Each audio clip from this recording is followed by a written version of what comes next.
Halo kaum rebahan yang ada di seluruh penjuru bumi. Bagaimana kabar kalian? Semoga sehat selalu dan full cuan. Kembali lagi bersama Movie Woofy. Kali ini Woofy akan membahas sebuah film yang berjudul Boss Level. Dan seperti biasa tanpa banyak basa-basi, kita sambut.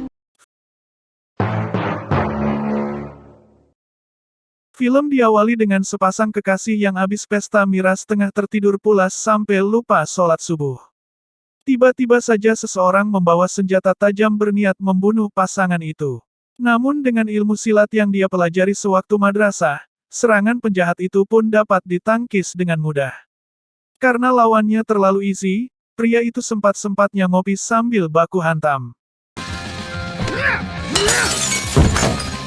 Setelah penjahat yang bawa golok tadi kalah, kini gantian apartemen orang itu dihujani peluru dari luar. Namun dia bodoh amat dan memilih memandangi foto mantannya dulu. I was happy once. I really was. Kini pria itu berangkat bekerja. Karena lagi krisis moneter dengan terpaksa dia mencuri mobil seseorang, dia kabur dengan mobil itu dan tak sengaja menyerempet mobil Avanza. Emak-emak pemilik Avanza itu pun ngamuk dan menembaki pria itu. Sayang sekali dia tertabrak oleh Transjakarta dan nyungsep ke bangku penumpang. Usut punya usut ternyata pria itu mengalami kejadian yang sama setiap harinya dan dia mati setiap hari namun dengan cara yang berbeda. I don't like that attitude.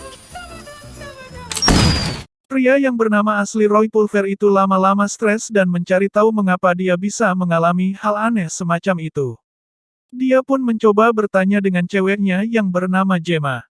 Namun sayang sekali yang menjawab telepon Roy malah bosnya Gemma. Innalillahi wa inna ilaihi raji'un, ternyata Roy mendapati kabar bahwa Gemma sudah meninggal. Singkat cerita kini Roy kembali kejar-kejaran dengan mobil Avanza. Kali ini dia lolos dari tabrakan Transjakarta dan kabur ke sebuah pabrik tua. Roy berhasil mencuri rudal emak-emak itu dan langsung saja.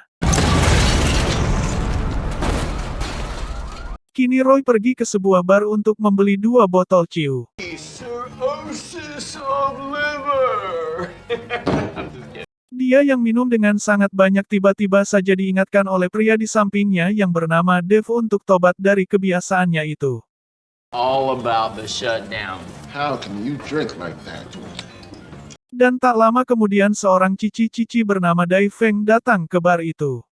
Dia merupakan ahli pedang yang sudah menang 12 kali di kejuaraan dunia. You know, she's one of the most Wudang famous. Chinese sword master. 12-time. Kini jam 12 kurang seperempat, Roy sudah hafal kejadian yang akan dia alami. Dia akan dibunuh oleh sekelompok orang namun dengan alasan yang kurang jelas. Remain a mystery. Stuck here in the death loop of a never-ending day. Kini film menceritakan hari kemarin. Roy mencoba datang ke kantor untuk menemui ayangnya. Dia bercerita kepada ayangnya kalau dia akan daftar kerja di situ. What's that? I brought a resume.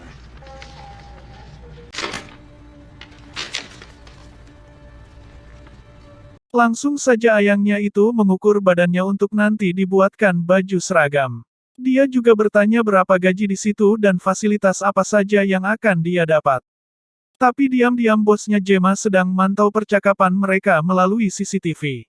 Bosnya itu khawatir jika nanti Roy akan menyebabkan masalah karena dia mantan seorang polisi yang terbiasa dengan pekerjaan keras. Tak lama kemudian Gemma pun dipanggil bosnya.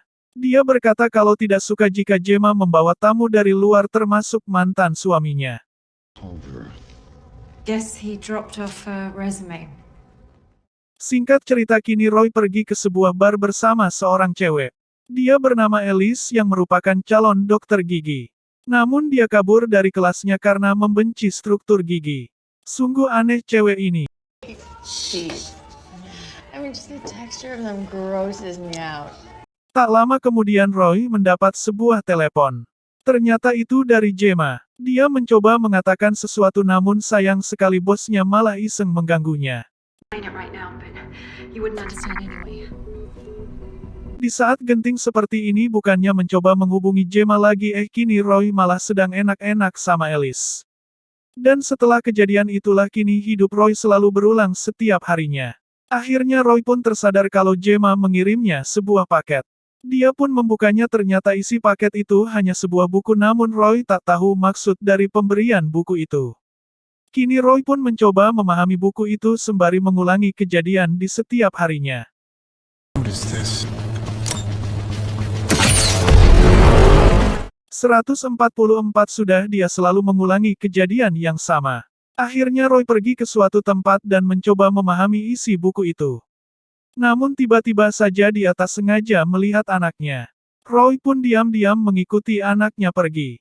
Ternyata anaknya yang bernama Joy itu pergi ke rental PS. Jojo. Hey. Dia curiga dengan anaknya yang membeli narkoba karena habis COD-an dengan seseorang. Do that stuff. You can't do that stuff ever, pal. Kini Roy mengajak anaknya itu pergi untuk jajan. Namun di tengah perjalanan tiba-tiba saja Roy tersadar kalau dia sedang diikuti. Dan seperti biasa Roy akan mati.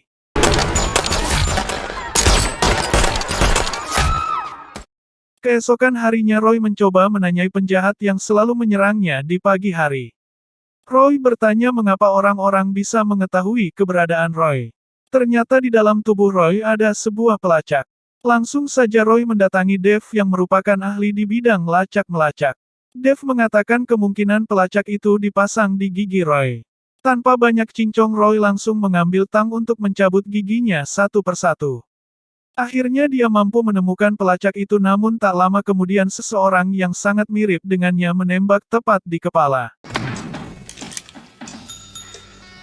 I'll see you soon, Dave. Kini percobaan ke-145. Roy bertanya kepada Alice yang merupakan seorang ahli gigi siapa yang menyuruh dia menaruh alat pelacak. Ternyata orang itu bernama Brad. Dia merupakan seorang satpam di tempat kerja Gemma. Roy yang sudah sadar kalau dia dipermainkan, kini dia membunuh satu persatu orang yang melacaknya. On purpose. I don't know how. I don't know why. This is revenge. Saat ini tinggal Brad dan atasannya yang perlu Roy bunuh. Langsung saja Roy datang ke kantor mereka dan mencoba masuk dengan menabrakkan mobil. Namun sayang sekali dia gagal dan kepergok oleh Brad. Keesokannya Roy pun berhasil masuk ke kantor itu dan tinggal menemui Brad dan bosnya. Namun sayang sekali dia dihadang oleh gadis berpedang. Dia selalu kalah dengan gadis itu.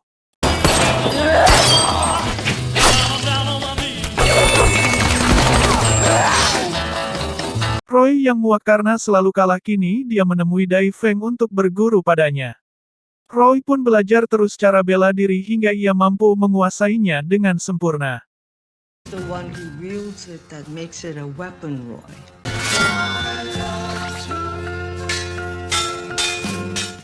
Tiba di percobaan yang ke-200. Roy datang ke kantor dan menantang duel pedang dengan gadis itu. Pertarungan pun berjalan sangat sengit. Dan Roy pun berhasil mengalahkan gadis itu.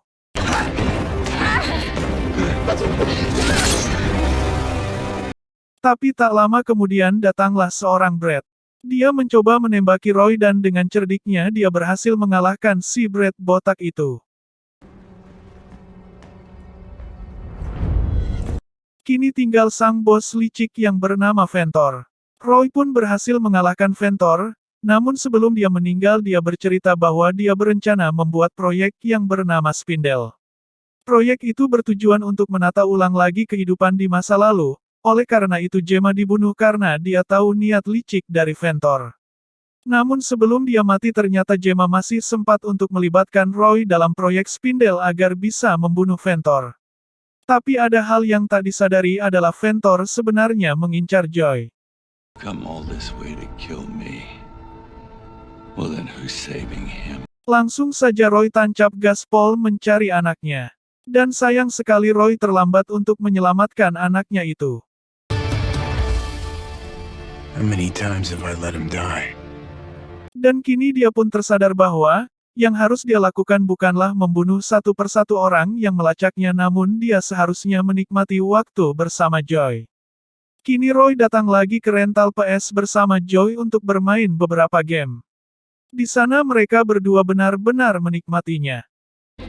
For a kid who doesn't go to school that much, you're pretty smart. Kini mereka duduk santai di pinggir empang. Joy pun mengatakan bahwa Gemma menitip pesan jika terjadi sesuatu telponlah Roy. Roy yang mendengar itu langsung saja dia berpikir kalau Ventor tidak membunuh Gemma. Mom said this morning. Wait, what? Roy pun mengulangi harinya dan mendatangi kantornya Ventor. Di sana dia mencoba menyelamatkan Gemma namun sayang dia terlambat. Roy pun tak sengaja melihat CCTV waktu meninggalnya Gemma pukul 17:14. Itu artinya Roy mempunyai waktu 14 menit setelah dia bangun untuk menyelamatkan Gemma. She was alive at least 14 minutes after I woke up. Lagi-lagi Roy mengulangi harinya. Kini dia memanfaatkan helikopter yang selalu menembakinya di setiap pagi untuk mengantarnya ke kantornya Ventor. Saat baru saja masuk kantor, Roy melihat para pembunuhnya sedang bersiap naik lift. Dengan berbekal sebuah brem, Roy tanpa ampun memberondong peluru rombongan itu.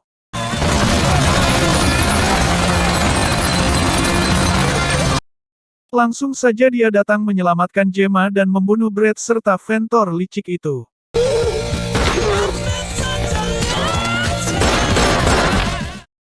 Kini Gemma mengajak Roy ke mesin spindelnya. Untuk menghentikan hari yang berulang maka Roy harus masuk ke dalam mesin itu. Namun ada kemungkinan terburuk yaitu, apabila gagal maka Roy akan lenyap. Dan sayang sekali tidak dijelaskan bagaimana kelanjutannya. Oke Bung. Tampaknya penonton kecewa. Tapi ya sudahlah terserah yang bikin film.